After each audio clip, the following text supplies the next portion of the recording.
And so Kristen Holder is with the Alabama Office of Apprenticeship. She serves as a project manager for Central 6 Alabama Works and East Alabama Works with the Alabama Office of Apprenticeship.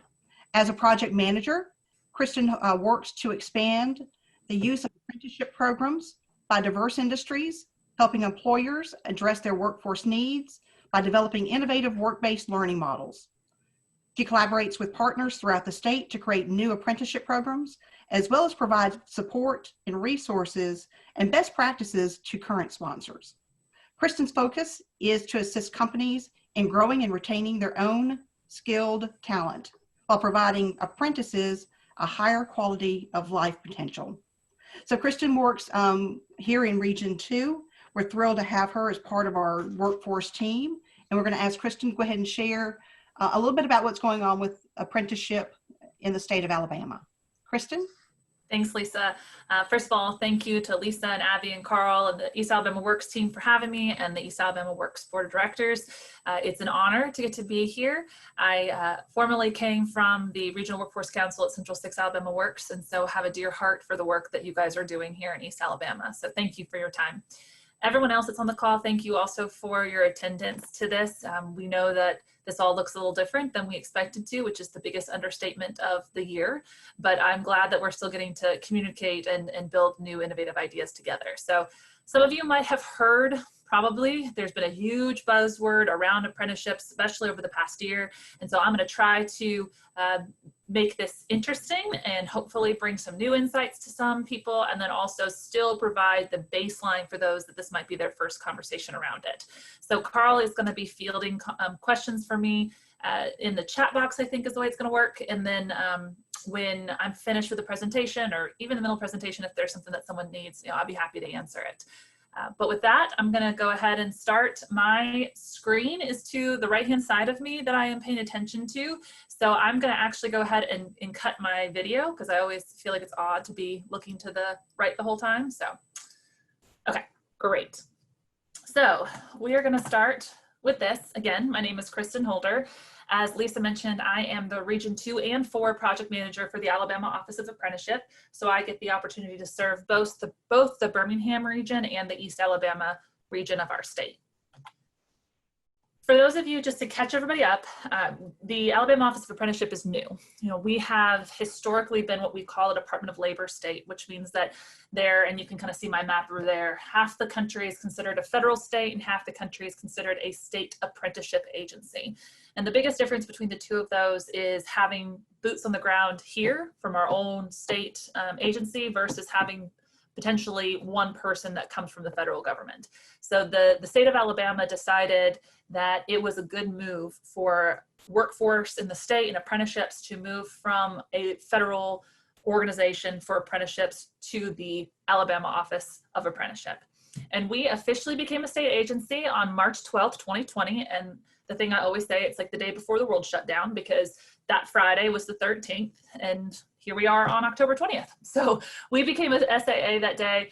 And what we've basically done is assumed all the responsibilities that the USDOL, Department of Labor, had. So we are able to promote apprenticeships. A big part of our job is to educate our employers, our training providers, our job seekers on what apprenticeships are. We can register, so we're the registering body for any new registered apprenticeship programs in the state of Alabama. We provide technical assistance for our current sponsors and then also developing of new programs. And we're also the monitoring and compliance arm for the state of Alabama. So it's kind of like the DOL gave us, the power of the pen for everything that regards to apprenticeships. I will say that things are still federally recognized, but this is just that there is boots on the ground here, which kind of takes me to our mission. Part of the move was, number one, to improve the customer service for our employees. So there are 7 members of our team, and I'll show a slide with that shortly. And we are split up as project managers throughout the state. And we have a director and then five project managers and 1 office manager. And we want to make sure that, I have a caseload at this point of about 40 programs. There's roughly 140 throughout the state. And we just realized that it's difficult for one person from the federal government to handle all of those programs. So our job really is to make sure that our sponsors and our employers know exactly who to call when they have any questions that they have regarding any part of apprenticeships. We are also charged with developing flexible new apprenticeship models, as in we have the opportunity and the authority to develop modifications to certain apprenticeship programs to make sure that it best meets newer industries or unique industries. For example, we're working with New Flyer, who's quite unique in the fact that they are electrical bus manufacturers, unlike diesel bus manufacturers, and so trying to make sure that we're developing a program that matches their needs. We're there to grow the variety of the occupations, trying to debunk the idea that apprenticeships are only for construction and manufacturing, though they very much are, but there are other opportunities for it. And then to increase the diversity of the apprenticeship programs in our state. As Lisa and her team, I'm sure, continues to talk about, is we are needing to tap into different talent pools at this point, and wanting to make sure that we can also utilize apprenticeship to diversify and increase that talent. As I mentioned, this is our team. Josh Slaney is our director over the entire state, and then different members of where we're at. You can see that we've kind of split up the workforce regions, about 2 of us a piece. And then Meredith Smith is our statewide. So she helps us with projects that are literally a state agency or something like that, or association that's going to run a program. So what is the Registered Apprenticeship Program? This is probably one of the most overdone slides that we do, because we just want to continue to drive home the 5 core components. A Registered Apprenticeship Program is required, A, to have employer involvement, that it is if the employer needs it. If the employer needs it, then we don't build it. It has to have a job that an employer wants to fill and train somebody for. Structured on-the-job learning, or OJL, that is the piece that an apprentice is actually receiving training on the job, on the floor at the facility, being supervised by somebody from that employer. Related instruction, which can look like a couple different things that we'll talk about later on, but that's literally instruction that is related to what that apprentice is learning on the job. Rewards for skills gained, which means that there is an increase in that apprentice's wages as they continue through the program and earn more skills. And then a national occupational credential. And this includes anybody who graduates from a registered apprenticeship program will get a national certificate of apprenticeship. And in addition to that, a lot of programs have stackable credentials, such as industrial maintenance could have a short-term industrial maintenance certificate from a college in addition to the national certificate. I mentioned that we are expanding the apprenticeship model. So, we have on here construction and manufacturing, but there's also now a surge in health sciences, in information technology, especially around software development and cybersecurity, transportation and logistics, hospitality and culinary arts. There really is, I would like to say that there is it can go anywhere you want it to. There are what we call apprenticeable occupations that say that some things might not be apprenticeable if they're not high enough skill theoretically, but there is a lot of interesting things that you can do, and especially being a state apprenticeship agency, we have flexibility in making sure we meet the needs of our employers. Mentioning flexibility. So just to give you a little bit of what a structure of a registered apprenticeship program looks like. So there are, the biggest thing that we start with is that OJL, the on-the-job learning. And just for everybody on the call that has heard us call it OJT for the longest time, and all of a sudden I'm saying OJL, we have as a staff transitioned to on-the-job learning because we realized that saying the word OJT every single time confused our employers regarding the OJT grants. So you're going to hear a change in language. But the on-the-job learning models are going to include time-based, competency-based, and hybrid. And what that means is time-based is this apprentice is going to learn these skills over this amount of time. It's going to take us 8,000 hours on these different topics for that apprentice to learn on the job. That's the most traditional type of registered apprenticeship program. Competency-based is we have this list of very specific apprentice will be able to do this competencies that they will then be checked off as they are proficient in those competencies. So that's how you progress through that kind of registered apprenticeship program. And then hybrid is a mixture of both. It kind of has a range of time with a certain set of competencies. So some employers really like time-based because they like the repetition of it, of, well, yeah, if that person knows how to do this one thing, but I would like them to do it for 500 hours because then I really know it's in their bones. And some employers like competency-based because maybe that's how their training models have looked like anyways, and it gives them a more specific set of skill sets at the end. The related instruction, which is again related to what that on-the-job learning is, could be all sorts of different things. It could be online training. So we have a couple of different programs that will use a third-party provider for online training. It can be classroom training. So one of our really great training providers that help with related instruction is our Alabama Community College system, for sure. They are excellent at providing the training that is necessary and being adaptable to what we're looking for in this. So they're a training provider or a hybrid. I mean, really, in this day and age, we've got colleges that are doing their classes online some ways, and some lecture is in self-taught and books and all sorts of stuff. The way that my boss makes the point is we're basically agnostic to who the training provider is and how it is done, as long as it is high quality and meets the employer's needs. So that's just, we want the employer to have as much control as possible. This is a very simple document, but one of the things that you'll hear us talk about is work process. So what I'm telling you guys is, when you look, there's all these pieces to an apprenticeship about how it's managed and how it runs and things like that, but really the meat of it is this. What is the work process? Which in other terms is, what's your training plan? You know, what is your on-the-job learning? What is related instruction? And it's a simple graphic, but it's a reminder to us that the employer is who handles the on-the-job learning at the facility, and the training provider is who does the related instruction piece. And one of the biggest reasons why we kind of make this distinction is because we want to make sure it's known that, you know, we love lab work at the colleges and we love these different pieces that people can bring in, but on-the-job learning needs to happen on the job. And so that needs to be a separate element. And that way, when the two relate to each other, you get a well-rounded apprentice.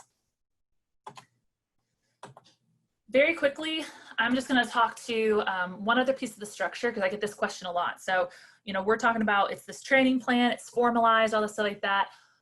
A higher level view of what this might look like in general, I give these 3 sponsored models. So at the top, you see the employer as the sponsor.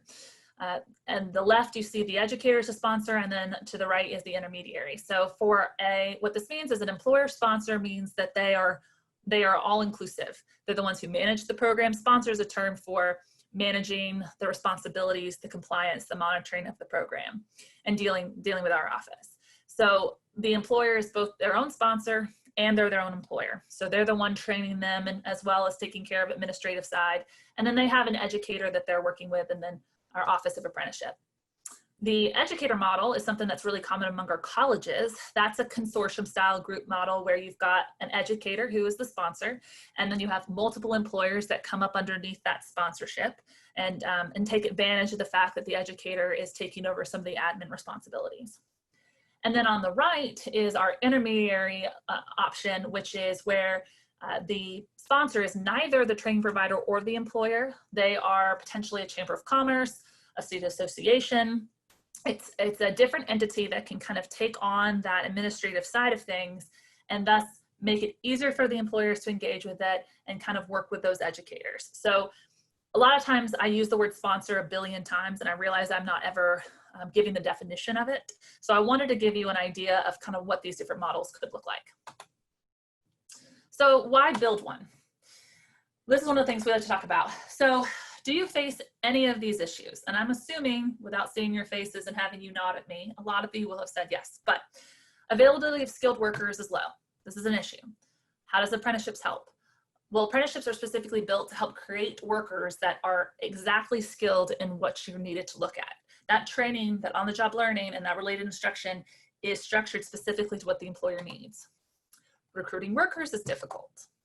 Well, apprenticeships are letting their workers know that there is a career pathway that really encourages that positive culture and applications to join. It is a great marketing piece and sell for your company to be able to have a registered apprenticeship program. Consistency of worker training is low.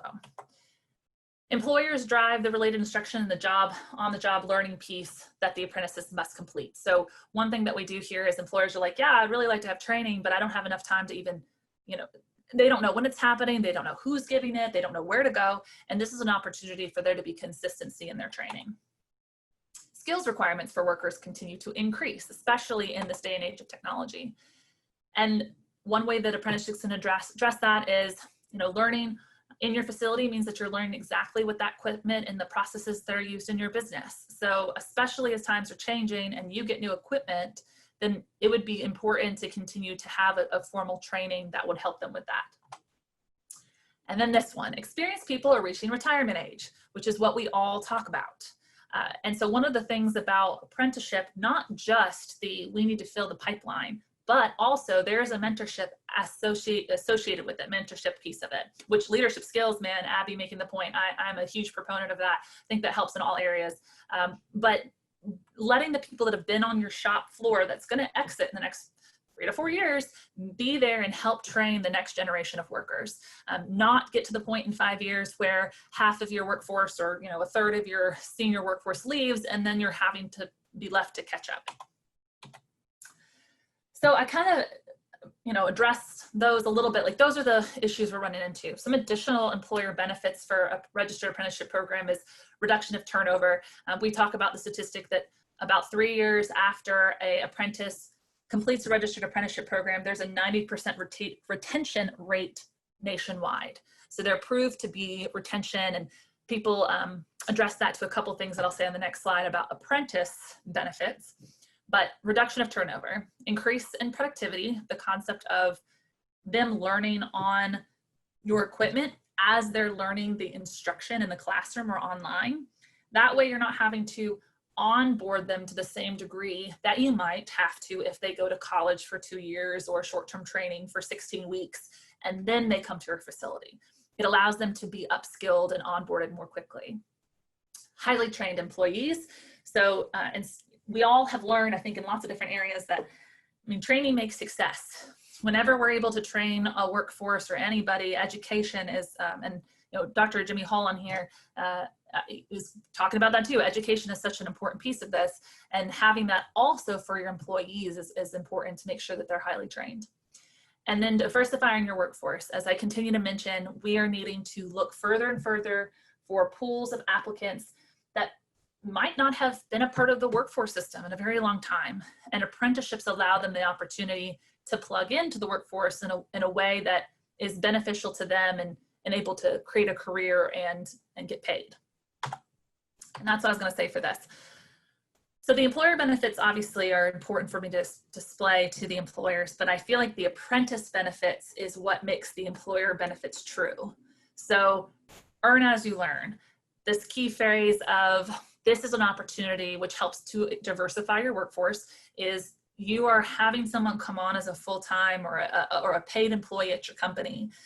And they're also going to school. And one of those things that we say is that for apprenticeships in Alabama, the apprentice will not pay for their training.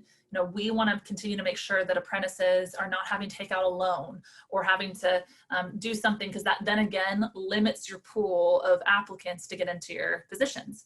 So we of course try to find, Lisa and her team, our office, to find different funding streams for our employers to tap into so that the apprentice can continue to go to school or training without having to pay for it. Progressive wages, there's that benefit that they know up front.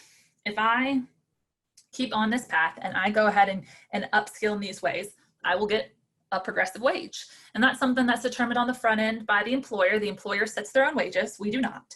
But that apprentice knows, all right, I'm not going to jump to this job over here for 50 extra cents because I know that the job I'm currently at will top out another $4 in the next couple of years. So that's always a good incentive. The stackable and transferable credentials, that's a real benefit to the apprentice because our Success Plus 500,000 credentials, we're learning how important that is to the quality of our workforce. And also it gives them the opportunity, if there was a need to transfer another part of the nation, to have something that's of great value in that industry. And then a career pathway. And I think this is one of the biggest ones that I am the most excited about when it comes to this, when I talk to the apprentices, is they recognize that this is not just, I have a job. It's not just, I'm going to school. It is this beautifully braided, I have a career pathway. I can now clearly see that as my employer invests in me, that I will be able to continue to move up through the employer employment and get the school that I need to be successful at it. And I am not just looking at this as a job that I might more easily walk away from. And that's something that's really exciting, because that contributes to the retention piece, is you've got somebody that understands where they're moving from step to step.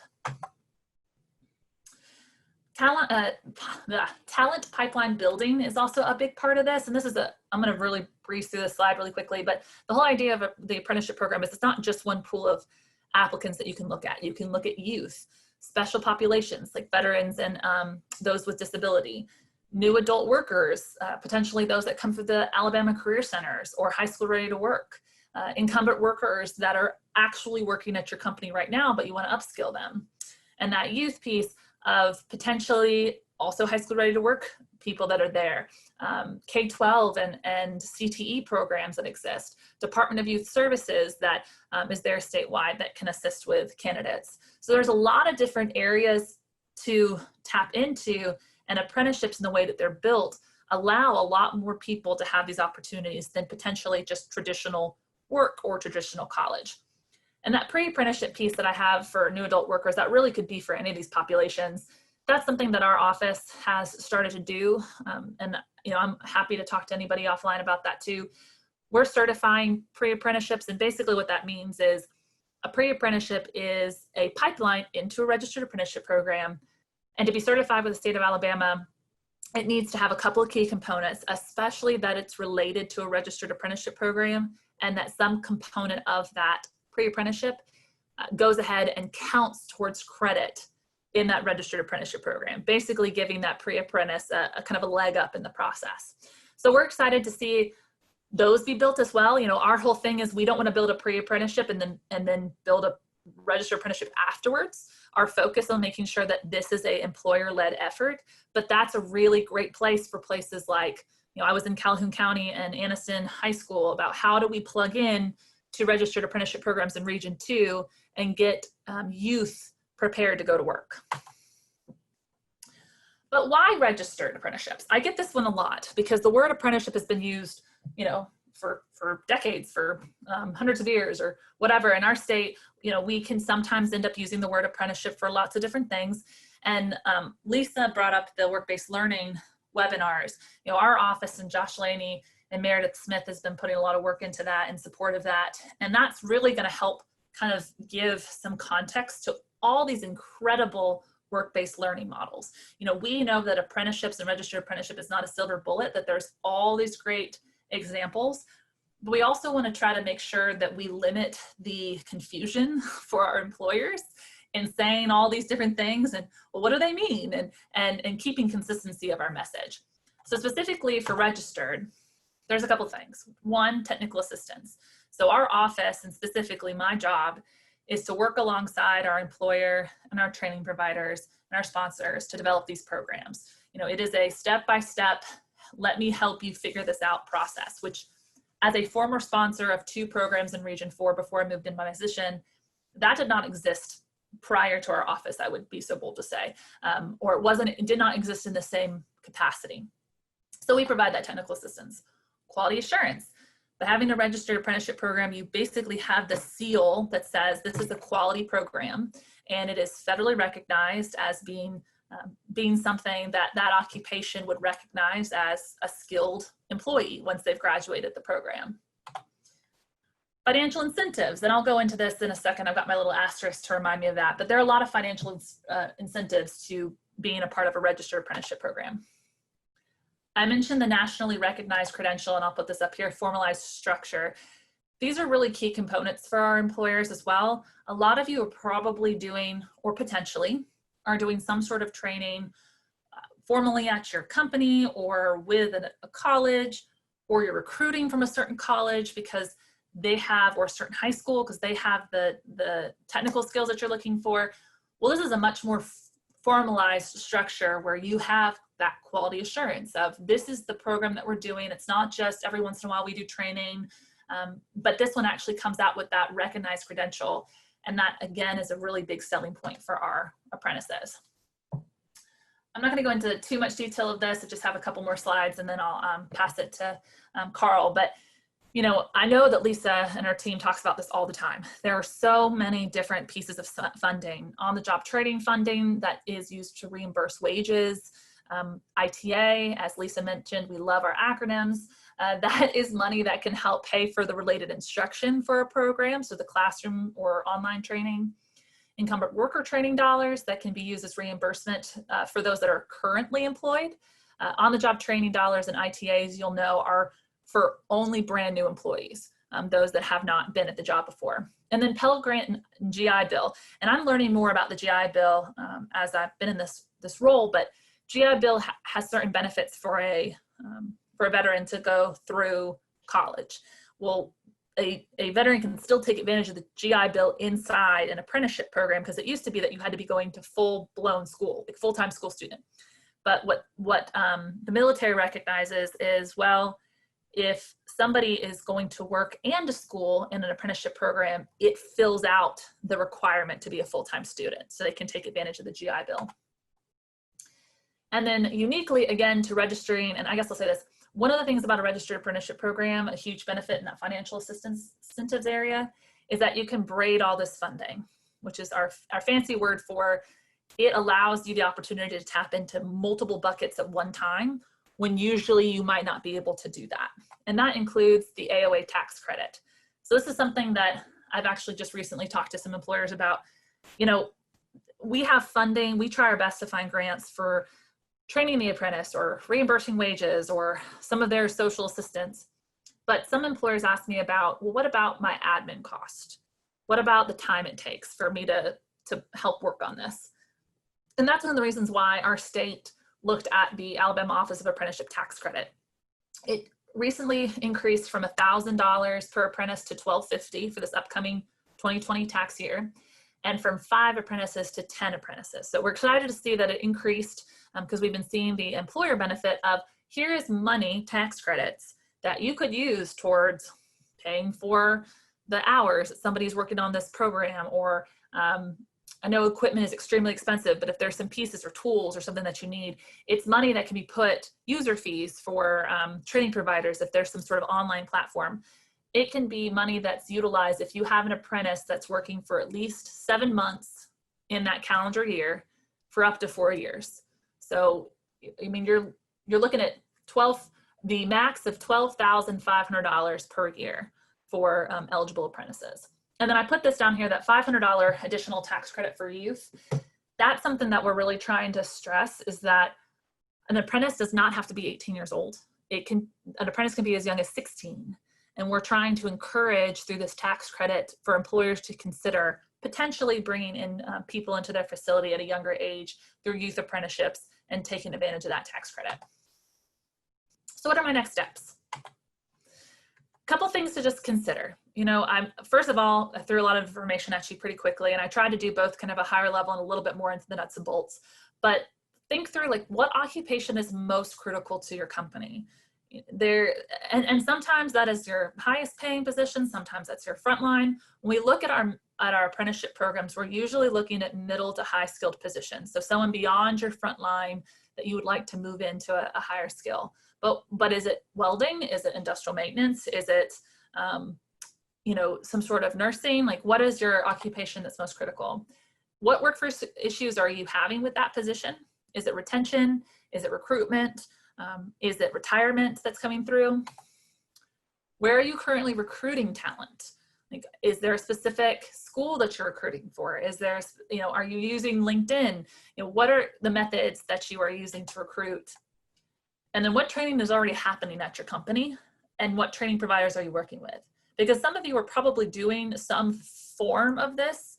It just might need to be expanded upon and things of that sort. And these are just things to think through. You know, the biggest thing for me to tell you is that I can help you identify all this as well. You know, that's part of my job. And but thinking through what you could consider of what would be a good apprenticeship program. And then ultimately connecting with me. You know, some of you will end up maybe emailing Lisa afterwards and she'll connect you with me, or here's my contact information. I have the website as well, alapprentice.org, that has some good resources for our employers and a frequently asked questions section. But ultimately, that's the best thing I can tell you. Think through, digest this information. If you have any questions, please feel free to communicate with myself or Lisa, and she will point you my direction. And I'd be excited to have any other conversations. So with that, I timed myself. I had 30 minutes and I had 2.5 minutes left. So I don't know if that included questions. I was supposed to be that quick at it. But anyways, Carl. Thank you, Kristen. We don't have any questions that have been submitted through chat, but we do have a comment saying that they're very happy that we have a relationship with New Flyer. And for anyone who isn't familiar with New Flyer, you know, they produce diesel, compressed natural gas, hybrid, hydrogen, and electric buses.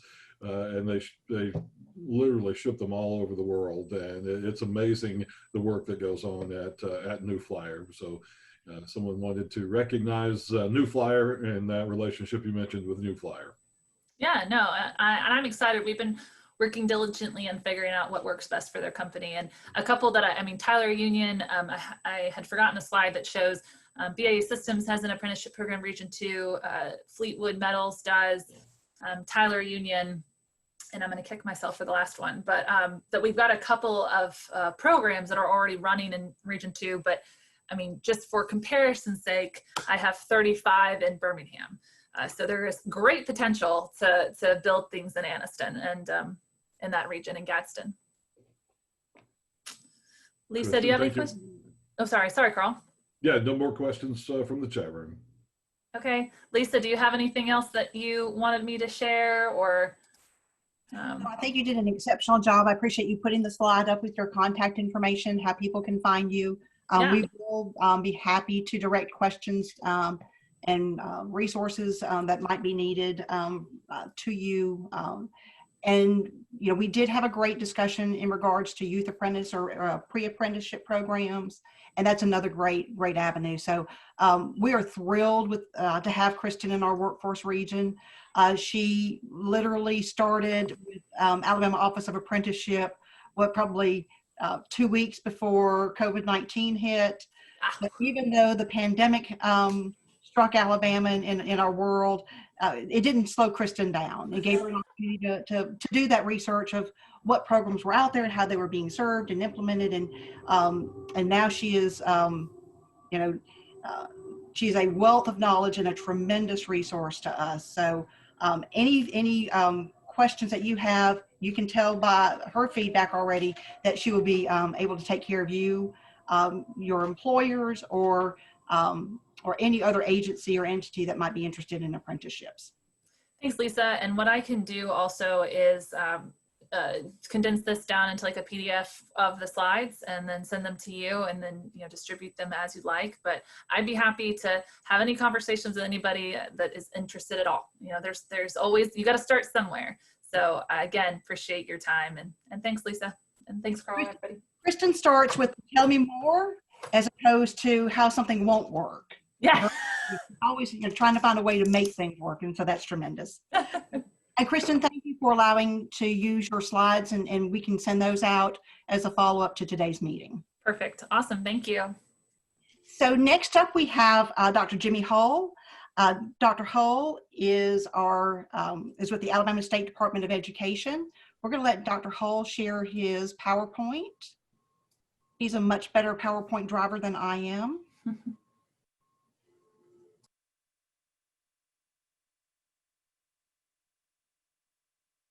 I'm going to take you off mute, Dr. Hull. Oh, I got it. I'm sorry. You're good. I just want to say before I start sharing that I'm really happy to be here and have this opportunity to speak to Region 2. I mentioned earlier to Lisa, we'll be up in Region 2 in a couple of weeks doing tape visits, which is our program evaluation process in Etowah County. Really excited about that and to have an opportunity to start getting out in the schools a little bit. Hoping that the pandemic doesn't throw any issues our way related to that, but we've got great guidelines that we're going to follow to make sure that we don't, have any issues while we're up there. But we're very happy to be here. Been a part of Central Alabama Works for years as I was a local director in Elmore County. Before I was the career tech director in Elmore County, I was this principal at Hopeful High School, which is also in Elmore County. That's located in the big metropolis of Slapout, Alabama. For those of you that have never been to Slapout, Alabama, it is real, and I still live there to this day on Lake Jordan. And I started here at the State Department on July the 1st. And so it's been, quite an interesting start here, dealing with the pandemic and sort of being trapped in the building, but it has allowed us to be able to really lay some groundwork for hopefully some very exciting initiatives that we're going to start. I'm not sure when the last time this group had much of an update from Career Tech from the State Department's perspective. So what I'm going to present today is fairly general, and but we'll also hit on some of the same things that Kristen talked about. That's an agency that we look forward to working with as well. So let me get this shared here. All right, has that got it up? You guys see it? We can. If Okay, you want great. to expand, What's that? you want to expand your screen. We've got the preview slide. There we go. Perfect. Yeah. All right. So again, just starting out, talk a little bit about the goals and visions that we have related to Career Tech from a K-12 perspective here at the State Department of Education. When I first got here, one of the biggest needs and things that needed to be taken care of immediately was there were some openings in the staff, particularly in the specialist, well, also at our clerk level, which is a very important position for us in terms of keeping things going, keeping things moving forward, taking care of things that are, paperwork wise and processes and contracts and things that need to be moving along. So we were able to hire some clerks right off the bat. We also were able to hire a few specialists that we had openings on, but the two biggest positions that we needed some help with was in our administrator positions. And we have 4, but we were supposed to have 6. And so I had to hire 2 administrators right off the bat. That process took a little bit of time to get that done correctly and the way it needed to be done.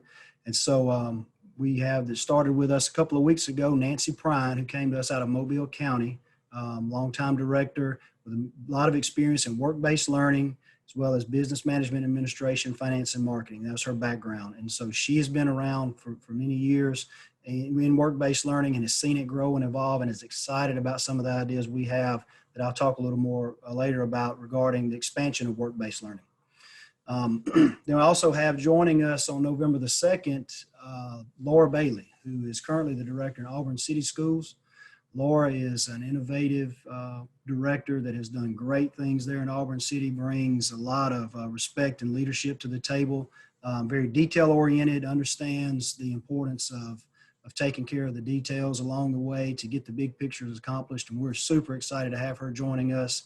Her background is in FACS as a teacher, and she will be overseeing in our department, among other things, the FACS division, Family Consumer Science, as well as health sciences and the HOSA CTSO that goes along with that. So in my, ambitious goal, quite frank and to put it blunt, is just for us to become a national leader in career tech.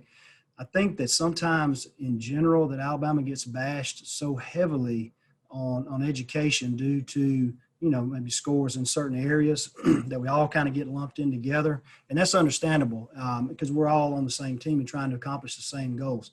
But as I've been around career tech for the last going on 7 years now, and especially since I've been here since July, the more I talk and am around and hear from other states regarding where they are related to career tech and the support that they get out of, say, their governor's offices and do they have established workforce region agencies like we do in this state? I'm seeing that we really are on the cusp of being able to become a national model for career and technical education due to the partnership that we have built. And that takes me back to the previous bullet there, the multiple agencies. We work with multiple agencies across the state. Obviously, all the workforce regions, we go hand in hand with what we're trying to accomplish there. The two-year college system, we work a lot with them. The Alabama Department of Apprenticeship, Kristen and Josh Laney. Josh and I have had conversations earlier today. We work very closely with the governor's office and Nick Moore and the Governor's Office Education and Workforce Transformation Group that they have, the ACCCP, Office of the Department of Labor, the Department of Commerce, Manufacture Alabama. I mean, the list goes on and on. I don't have the whole list in front of me, but trust me, it goes on and on. And we feel like that in K-12 education here in this state for career tech, the table is really set for us to do some wonderful things, because it feels like we finally have a great understanding that K-12 career tech really lays the foundation for workforce development, and that, we are working to align our programs with what the workforce data is telling us are the needs currently, as well as what the needs are going to be as best as they can be projected. So I'm going to talk a little bit more about that as I go along. One of the things that we've got to get started, this was started earlier with Tommy Glasscock began this initiative, but I'm going to pick it back up and get it going. Our state CTE advisory council, and I think you've got a couple of directors. I recognized a couple of names here on the guest list that's with us today. But we're going to restart the state CTE advisory council, which will be representative of CTE directors across the state from every workforce agency. They'll be an important part of the process that we'll have ongoing conversations and meetings on about the initiatives, things that they're seeing out in the school systems, and in conversations and meetings with groups like yours about things that we need to be doing, initiatives we need to be focusing on here in K-12. Most of that group will be made up of the ACTA leadership. That is the Association of Career and Technical Administrators. Again, it's represented regionally, and it covers the entire state. And these are people who have been voted on by other directors to be leaders within their individual regions and be leaders for ACTA. So a great organization that we want to work closely with. Like I said, it's a great voice for directors and career tech teachers to tell us the things that they are seeing and the things that we can help and support them on to try to provide the best programs possible, and maintaining that open line of communication. And I was mentioning to Lisa earlier that we'll be able to meet in, virtually and in person, hopefully sometime soon in person, but the learning as much as we have about the virtual platforms that are available to us to meet is really allowing us to do things much more efficiently. So, not just with this state CTE advisory council, but in a lot of ways, we can do a lot more things virtually that we really didn't realize that we could do, and work more efficiently and get a lot more done. So excited to get this back up and running very soon. You may or may not be aware, but Dr. Mackey and his executive team have developed, along with the State Board of Education, the Alabama Achieves a Strategic Plan for a New Decade to address, a variety of concerns and develop a plan to help us address just the different issues and things that we need to address to make sure that we're doing a better job for K-12 across the board, not just CTE, but all of K-12.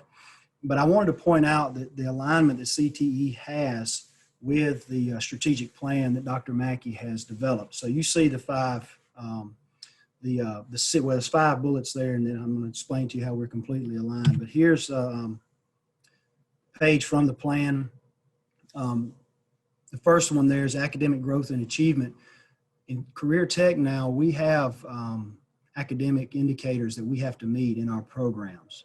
They're in math and reading and science. And so, not to belabor the point or get too far down in the weeds, but basically students in career tech programs have to achieve in their math standardized testing, reading standardized testing, and science standardized testing. They have to achieve at a certain percentage level for them to meet that academic indicator, which is a positive for that program. If they don't meet, if that program doesn't meet those academic indicators, then they have to devote some of their funding from Perkins into developing a plan to improve those academic indicators. But my point in explaining that is career tech is not just about, shop class, that sort of thing. There's an academic component too, and we are expecting our career tech students to do well academically, just like any other student would in the K-12 environment. College and career workforce ready is the next bullet there on the slide, and that should be pretty obvious. That's what we do in career tech. One thing I would add to this is I hear this phrase sometimes and it drives me crazy, and I would encourage anybody that ever has a chance to talk about this topic to try to find a different way to say what I'm about to say, that is a phrase that is said frequently, and that is we need to stop saying that college is not for everybody and using that as a lead into career and technical education. If you go into a restaurant and you've got your mind made up that you want fish, and there's a whole side of a menu that's chicken, but you already know you want fish, you're not even going to consider the chicken side when somebody comes in there and says, fish is not for everyone, here's some chicken. You're not even interested because you're only interested in the fish. So that's a terrible analogy, but my point is,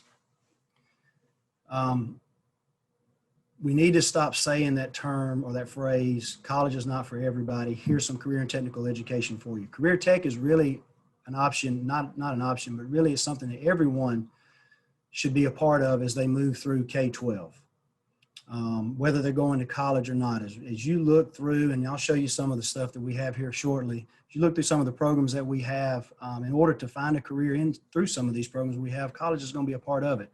But we can't be talking to students in a way that we say, if you're not interested in college, here's some career tech, because we take the whole college crowd and they're immediately turned off and they don't even consider career tech. And that's a mistake in my opinion. Safe and supportive learning environments. That's a pretty obvious one. Safety is a critical piece of most everything that we do in career and technical education. But I'd like to point out too, that there's a part in there about the social and cognitive development and mental and emotional piece to safety. Student safety that is discussed in this bullet. Through our CTSOs, those are career tech student organizations such as FFA, FBLA. Many of you have heard of those and know what those are referring to. Through those, students are able to learn how to work with others, learn how to work on projects, come together as a team, put themselves out there, possibly have to speak in front of people and get outside their comfort zone. So it's not just a physical safety thing that we focus on in career tech, but we also focus on those mental health pieces as well through the CTSOs. Highly effective educators, that is a critical piece in career tech. That's something that we have historically struggled with. In terms of the recruiting and retention piece, it can be hard to find teachers in some of our areas because they can many times make more money working in their field than they can teaching in our classrooms. And so we've worked with SREB, that's the Southern Regional Education Board, to develop a better program for recruiting and training our teachers for them, help them find success so we can then retain them.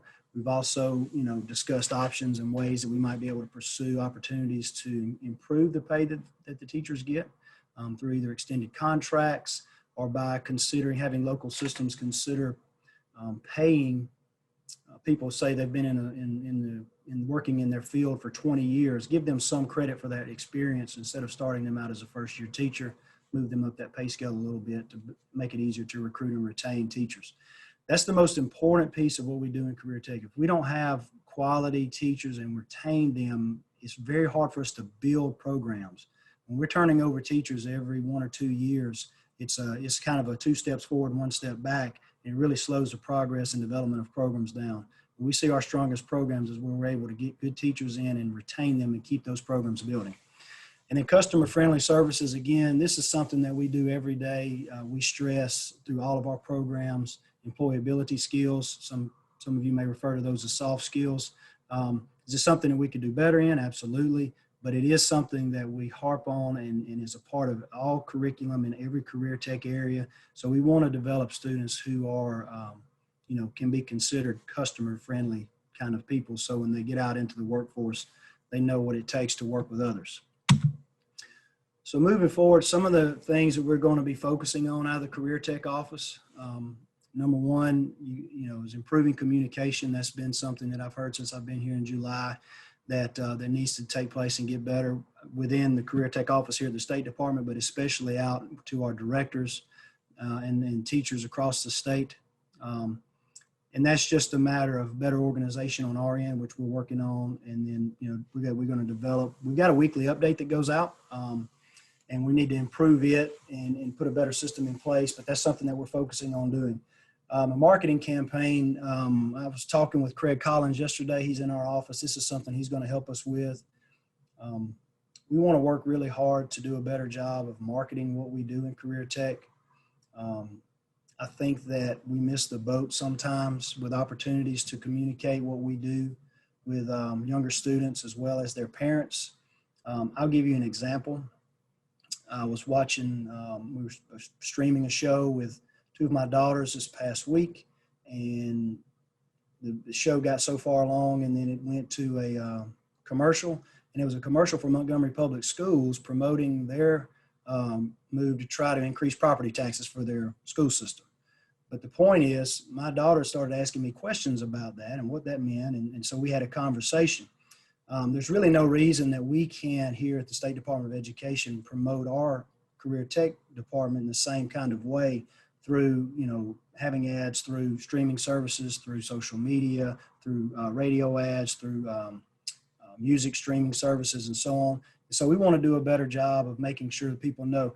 Every time when I was a director in Elmore County, if we would bring a group of people in that have never been to our center before, and we would give them a tour, and we would show them what all we had at our technical center, which was 13 programs, the conversation almost always ended the same. There was a large contingent of the people that came through that would always say, we had no idea you had all this stuff at this technical center and all these programs at this technical center. And the reason they don't know is because nobody tells them.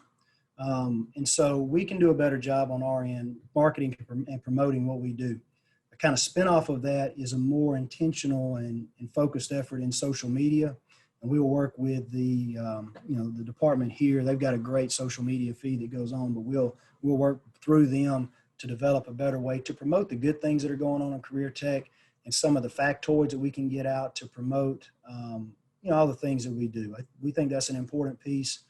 The great thing about social media now, for all the negative things that there are with it, but one of the good things is there are multiple platforms, and they kind of, are catered towards different demographics. So by having, one post go across 3 or 4 different platforms, we can hit students, we can hit parents, we can hit grandparents, we can hit business leaders, and get that information out quickly. And as it starts to be shared and we retweeted and so on and so forth, the exposure can grow exponentially. So that's an area that we'll be focusing on as well. You may or may not realize this, but the State Department of Education is developing a new website. I'm not really going to say much on here other than I'm not 100% sure right now when the rollout is going to be. There's been a delay. We haven't received the new date yet. But as that comes out, as I'm speaking to different groups, I'm asking them once that does come out, if you use that website, you see issues or see things that we need to be aware of to provide us feedback. We want to have a quality CTE section of that website. And so it's going to be Alabama Achieves, .edu, but it's not up and running yet. So again, there's been a delay. Maybe by the first of the year, that'll be up and running. So just want to mention that. So all the directors that are on here today will be aware of this, but the new tool that we're using is called the Comprehensive Local Needs Assessment, CLNA. And this is a new tool that we're using that will helps us better track and compile data to help us make decisions related to programming. It uses, pulls that out of Jobs EQ, which I know you guys are familiar with. And will allow us to see and make sure that the Perkins funding that we do get from the federal government that is meant to fund career technical education is funneled to where it needs to go, and it is funding career tech programs that are feeding into high demand, high wage jobs, and it will help the directors identify areas where there may be issues, there may be needs, there may be things they need to address. It will also help us identify things that are going really well and find those best practices that we can model and show across the state to other directors. Jennifer Burt heads this up. This is, like I said, it's a new process. So, there have been a couple of bumps in the road, but we're working with directors daily to make sure that we, implement this correctly. It will begin to auto-populate for our directors starting next year with the data. So should be a really smooth process and help us make much better decisions. I mentioned the tape visits. This is part of the equip process that we will be doing. This is our program evaluation process. Real quick, the 14-1 is referring to a form that local directors will fill out for each and every program they have in their system, indicating whether their programs are in compliance or not with the different indicators that we have. That's done annually by that director. And then we have a rotating system where we will visit certain systems over the course of 5 years for what we call the tape visits. And those are technical assistance visits. As we go into those, a lot of that will be documentation that is uploaded into a system that we'll be able to do a desk audit on to ensure that the programs are in compliance. But we'll also go out, meet with the directors, meet with the teachers, get a look at the physical plant, the rooms, the labs, that sort of thing, and provide feedback on strengths and weaknesses, identify areas where teachers need help or where directors need help. And the whole goal is to provide quality programs across the state and gain the improvement that we need in all of the areas that we need to make those programs better. So next, this is going to be a big initiative moving forward. With Perkins 5 legislation that came out, it didn't mandate, but it strongly encourages expansion of career and technical education down into middle grades, as low as 5th grade. So we are now able to, instead of, it used to be the cap was you could only spend Perkins money down to 8th grade. Now we can spend Perkins money down as far as 5th grade. So that's an important thing for us to be able to do to better, to improve awareness, to improve perception, and to create a presence in middle schools that we have not really been able to do before. So we are asking for a significant increase in the budget coming out soon that will help us, as well as our regular Perkins funding that we are getting, hoping to create some competitive grant opportunities for directors who are looking for ways to expand down into the middle grades. Dawn Morrison, who some of you will probably know, she is an outstanding administrator, been here for several years. She's going to head this initiative up for us, and we're really looking for ways to develop, professional development, grant opportunities to help with expansion, provide opportunities to develop best practices, to model those to directors across the state to see what the middle grade expansion looks like. The directors that are on here will be able to attest to this, but it feels like that we've been talking about middle grade expansion from the State Department for a couple of years. We've been talking around it, but we really haven't provided any concrete direction or guidance about what middle grade expansion looks like, what those opportunities are, how we can pull that off, and how it will vary from system to system depending on resources. So, so this is an important thing that, moving forward that we want to do. And a spinoff of that, and this is going to kind of connect, is the K-12 CTE framework. We're going to partner with our guidance and counseling department here at the State Department of Education. Laura Bailey, who's one of our new administrators, will be leading this.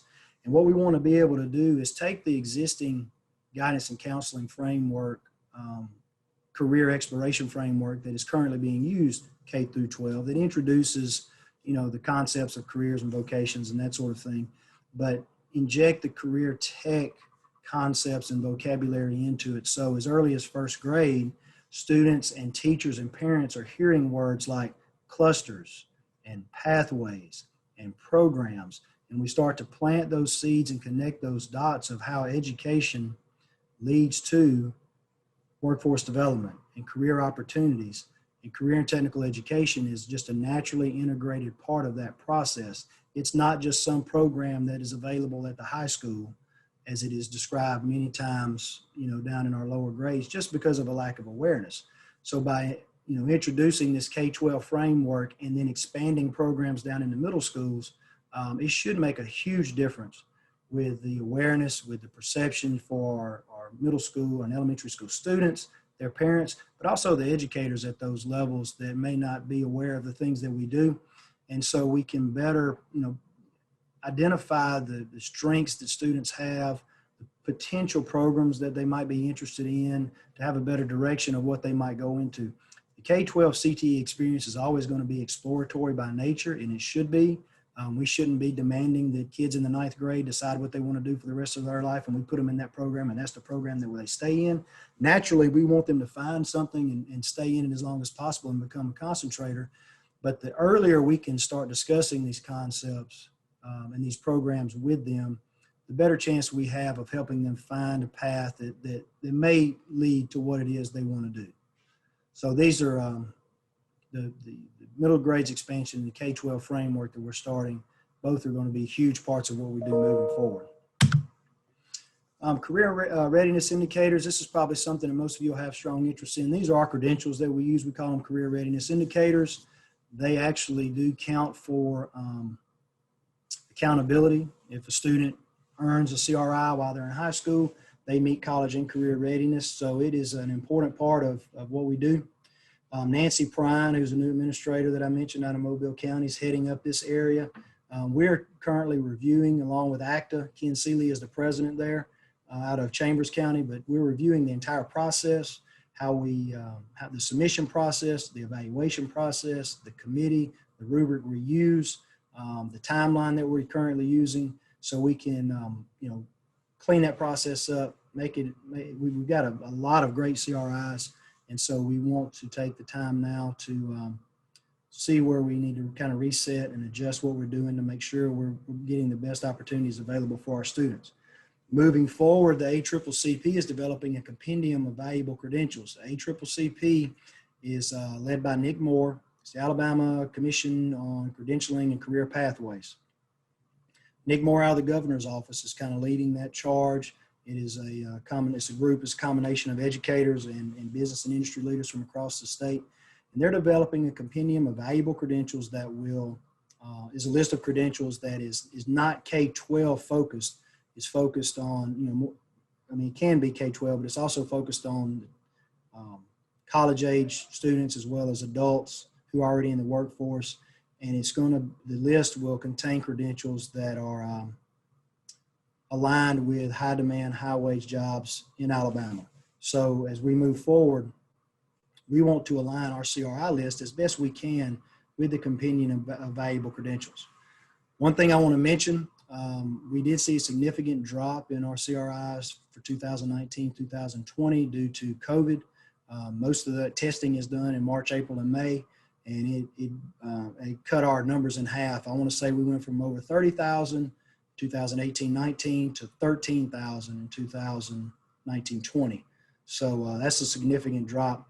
And we need to focus on diversifying our CRIs. We're having, well over 50% of the total CRIs are being earned in 3 areas, and we really need to look at ways to motivate folks to diversify that approach. So I need to move a little faster. We're almost out of time. Work-based learning, I mentioned that earlier. I won't talk a lot about that because Kristen did such a great job kind of covering some of that as well. But Nancy Prine will be over there along with Tony May. We're working with people like Josh on expanding the whole concept of work-based learning. We want to move beyond just the standard co-op approach where, students get out at lunchtime and they go work somewhere, and we track their, we track their time, we track their wages. Their bosses at their jobs have to fill out a report that comes back to the teacher at the school to make sure that they're doing the things they're supposed to be doing. They're showing up for work, they're completing their task. But we want to expand beyond that and look at job shadows, look at internships, look at registered apprenticeships, all the different ways that we can get students into work-based learning areas. That's the experiences that they have really count. And Tony's working on a system that's going to allow us to have a much better way to track the data associated with work-based learning.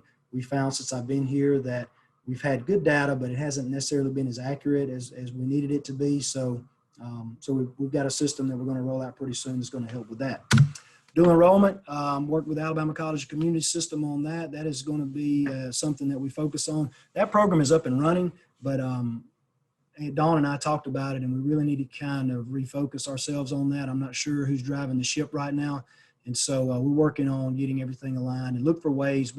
That's a critical program. We want to look for ways to expand dual enrollment as much as possible. I have found as a local director that many times that dual enrollment, that access to a couple of free college classes for a high school kid that never even considered going to 2-year college or going anywhere after high school, having access to those classes has been a springboard for them to do things that they never thought was possible, based on their circumstances. So we're really going to push that. Embedded credit, this is an exciting thing. We're working on Sean Stevens out of Guidance and Counseling along with SREB and our core academic partners. Basically, the short version of this is we're trying to develop ways that a career tech course or a sequence of career tech courses can take the place of, for example, a math class or, for example, a science class. So that would enable us to have, more students taking career and technical education courses because at the same time, they would be knocking out, a math or science, for example. So that's something we're working on. That hopefully is something we can have ready to roll out for the next academic year. Real quick, I want to show you some of this. I'm going to have to get out of the PowerPoint for a second and go to this PDF. All right, can everybody see that? Lisa, you shake your head. Can you see that PDF? Okay, great. So we have a lot of these available in a booklet that I can send Lisa. If anybody would like them, they can contact you. I can send them in like 10, 20, 30, whatever, to pass out. I could also send a digital form. We have this put together every year, and it's a great way if you're interested in, from a state perspective, all of the things that are going on in career tech across the state. It tells you the number of programs we have by clusters all the way across the state. One area of focus that we want to see expand is manufacturing, for example. We were in meetings recently with the general manager at the new Mazda Toyota plant that's expanding up around Huntsville. And we found out that once that plant is complete and up and running, Alabama will become the second largest automobile manufacturer in the country. 30 years ago, we weren't manufacturing one car, much less the second most in the country. So our programs need to reflect these opportunities related to manufacturing. So we would like to, I'm just spotlighting that as one. We want to see, expansion across the board, but that's one we definitely need to see something happen. And you can see a lot of other, information through this report that I can show you. You can see our credentials, our CRIs over the years. You can see how much they've jumped. We will expect this number at some point to flatten out. We should be maximizing that time. Hopefully next year we'll see a huge jump because we lost so many from COVID this past year. But you can see that as well. These are the number of CRIs that are earned by cluster area, by year, as you can see there. We talked earlier about, college or in CTE and how they are related, and to avoid talking about it's college or CTE. It doesn't have to be that way. It needs to be both. I think anybody that's an employer would agree that ideally you would have students who have a strong foundation in academics and a strong foundation in technical skills. So as you can see here, some of the STEM programs that are associated with CTE, many of these would lead directly into serious college programs. So we need to make sure that we're recruiting all students and that we're not targeting the non-college kid for CTE. We need to be targeting all students for CTE. Here's some information on dual enrollment. You see we've had over 409 courses and over 8,300 students involved in the last year. We want to see that number grow. I don't really have time to talk. JAG is a critical and great program for us. I don't know how many JAG programs are in Region 2. I know there are some. If you have a JAG program, you know what I'm talking about. This is a great program. We probably need to have, Lisa, maybe a talk one day just strictly on JAG. Craig could give you 30 minutes one day on that and go into how important this program is and what it does for students who are at risk of dropping out. But there's information there related to that as well.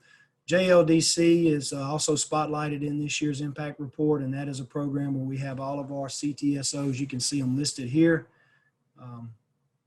along that line there. They all attend, well, not this year because the conference is going to be virtual, but pre-COVID, we had this event in Birmingham, and we would have over 5,000 students show up and get all sorts of leadership training and support and professional development for students. To help them. I think it's the largest single gathering of students in the state every year. It's a very powerful program that we put together that does a lot of wonderful things for students. So again, this is information on workforce regions.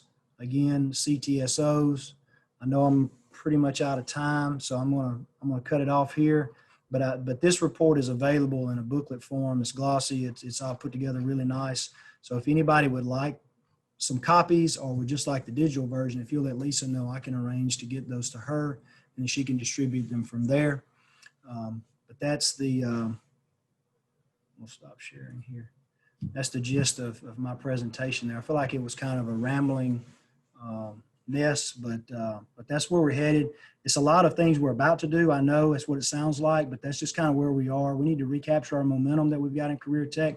We've got so much support and so much alignment with so many different agencies that are on board to help us do what we need to do for K-12 students to prepare them for what we need in the workforce pre-high school. We've got to take advantage of that, reestablish that momentum, and get our current initiatives tightened up and doing what they need to do, and then implement these other new initiatives I mentioned so we can take that next step and become that national leader that I mentioned at the beginning. Dr. Hull, thank you so much. Carl, are there any questions for Dr. Hull? Yes, we do have a couple of questions. Many times we hear about graduation rates. Is that the best measurement for schools? Well, we, in Alabama now, we do have graduation rate, of course, but we also have the college and career readiness rate. And so that's what we focus on. And so those would be students who graduate high school with one of the following. They benchmarked the ACT exam, they passed an AP exam, an advanced placement exam, or IB, an international baccalaureate exam. They passed a dual enrollment course, a college level course. They enlisted in and committed to enlisted in the military. What am I missing? They earned a CRI credential through a career and technical education program. I think there's one more. I was thinking there was 6. Work keys. They score the level 3 on the work keys. So if they do those 6 things, they are a graduate and they are college and career ready. So what we really look at is that what's the gap in a school system. So if you have a 95% graduation rate, but a 65% college and career readiness rate, that's a problem. You got, 30% of those kids are graduating high school, but they didn't accomplish any of those indicators that I mentioned. They didn't join the military. They didn't pass the ACT exam or work keys or an AP exam. They didn't earn a credential. So what does that diploma mean if they're not actually ready to go into college or go into a career or go into both? So that's really what we look at. And we want that gap to be as small as possible. If a school system has a 90% graduation rate, we would like that school system also have a 90% college and career readiness rate. Thank you. We have another question about the comprehensive local needs assessment. Is that something that will be done every year? Yes, it is an ongoing yearly thing. Again, with this year, the introduction and to lay the foundation and get the baseline data going, it was a little cumbersome because we had to build a lot of that ourselves as we went through. But now that it is built in the years moving forward, the data related to how it feeds into that to provide the reports that directors need and that we need will auto-populate. And so it will allow us to, again, help directors with the decision-making related to where they should focus their funding, if they should open new programs, if they should close programs, if they should expand existing programs. And so it's going to be, again, it's going to be a great tool for us moving forward. And again, I think many of the directors that may be on here, I see David's on here, he probably would tell you it has been a little cumbersome here this first year. But from what I'm understanding and what I'm seeing, it's going to become a much easier process and be very helpful moving forward. Let me follow up with that myself and ask, a lot of the discussions we have with CTE directors is, well, when the needs assessment tells me I need to expand a program or add a new program, where's that money going to come from? Because we're already on such a tight budget. Where am I going to get new money to spend $500,000 to start a welding program or another new program? Yeah, and that's just a problem. That issue varies from system to system on how that is handled. Some systems are more ready to do something like that than other systems. We did ask for a significant increase in the budget for the next budget for education and the CTI, the Career Tech Initiative, CTI.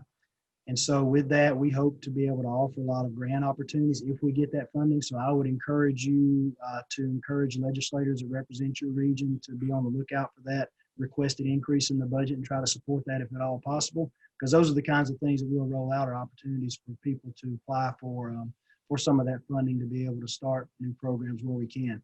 But you're 100% correct. It can be difficult to start some programs. They're just, they can be really expensive from an equipment startup standpoint. And once you get them going, they're easier to sustain. But to start them can be problematic. And so, where we move after this year, the expectation is that there's some optimism related to the budget that we're about to start looking at after Christmas based on revenue. But moving forward, they're not sure how this COVID is going to affect the budgets moving on in the future for the next couple of years. So it's just something that hopefully we'll be able to address better. I would encourage directors, as much as possible, to engage your local boards. show them places. There are a lot of places where new centers are going up, new programs are going up by the support of the local boards. So I would encourage, and I can help them with that, identify those places, show them the things that are going on, and maybe some local support there can help get it off the ground. And some of these grant opportunities, hopefully we'll be able to provide, can get them over the hump. Thank you, sir. There are no more questions in the chat box. Thank you, Dr. Hull. And I appreciate you mentioning Slap Out, Alabama. I actually know where that is. And I've actually been questioned by several people in other parts of the country if there really is a Slap Out, Alabama. So, and yes, we would welcome that document so we can share with our stakeholders. So if you want a digital copy, and then I'll follow up with you on an email. Yeah, what I can do is I can go ahead and send you a link. Send you the PDF. Okay. And then if you'll send me back an address, I can put 20 to 25 and something and ship them your way. So you'll have some hard copies, then we can go from there. Great. Thank you so much. And thank you so much to you, Dr. Hill, and to Kristen Holder, our two guest speakers today. Thank you so much to Tanya Maloney and our East Alabama Works Board of Directors. We certainly could not do the work without their guidance and leadership. And thank you to Abby and Carl for making today happen. It certainly is much easier when you've got a team of experts helping make the day flow smoothly. And many thanks to you all, our workforce stakeholders. You are the ones that really make this work and help us to make a difference for employers and for job seekers. Our next meeting is going to be January the 19th. 2021. Hard to believe I'm having to say 2021. The meeting will start at 1 o'clock and be via Zoom. At some point in the near future, we hope to be able to have in-person meetings again. But for January, we'll go ahead and plan for a Zoom meeting and then see where we can go from there. So thank you so much. Have a great day. And we look forward to seeing you in January, if not sooner. Have a great day. Thank you.